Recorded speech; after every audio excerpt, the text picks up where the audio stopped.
India England இடையிலான 4வது test முதல் நாள் ஆட்ட நேர முடிவில் இந்திய அணி 4 விக்கெட்டுகள் இழப்புக்கு 264 ரன்கள் எடுத்திருந்தது. 4வது நாள் ஆட்டத்தை ரவீந்திர ஜடேஜா மற்றும் ஷார்துல் தாக்கூர் தலா 19 ரன்களுடன் தொடங்கினார்கள். ஜடேஜா கூடுதலாக 1 ரன் மட்டும் எடுத்து ஜோஃப்ரா ஆர்ச்சர் பந்தில் ஆட்டமிழந்தார். ஷார்துல் தாக்கூருடன் இணைந்து வாஷிங்டன் சுந்தர் கூட்டணியை கட்டமைக்க இந்தியா 300 ரன்களை தாண்டியது. பொறுப்பான பேட்டிங்கை வெளிப்படுத்திய ஷார்துல் தாக்கூர் 41 ரன்களுக்கு ஆட்டமிழந்தார். முதல் நாள் ஆட்டத்தில் காலில் பந்து பட்டு ஏற்பட்ட காயத்தால் களத்திலிருந்து வாகனத்தில் வெளியேறிய ரிஷப் பந்த் இந்த டெஸ்டில் பேட்டிங் மட்டும் செய்வார் என்று BCCI அறிவித்தது.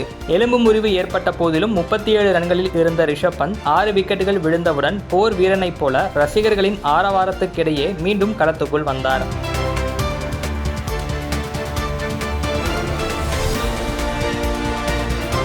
கஷ்டப்பட்டு விளையாடினாலும் தன்னால் முடிந்த அளவு ரன்களை சேர்க்க வேண்டும் என்கிற உறுதி அவருடைய ஆட்டத்தில் தெரிந்தது. பிறகு வாஷிங்டன் சுந்தர் பென் ஸ்டோக்ஸின் ஷார்ட் பந்து உத்தியில் 27 ரன்களுக்கு ஆட்டமிழந்தார்.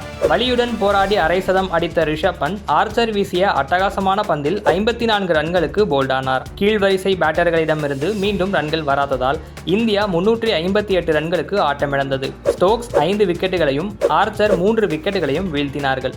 இங்கிலாந்து முதல் இன்னிங்ஸில் பென் டக்கெட் மற்றும் ஜாக் ராலி இம்முறை பெரிய கூட்டணியை அமைத்து இந்திய பந்து வீச்சாளர்களை சோதித்தார்கள். தேநீர் இடைவேளையில் இங்கிலாந்து விக்கெட் இழப்பின்றி 77 ரன்கள் எடுத்தது.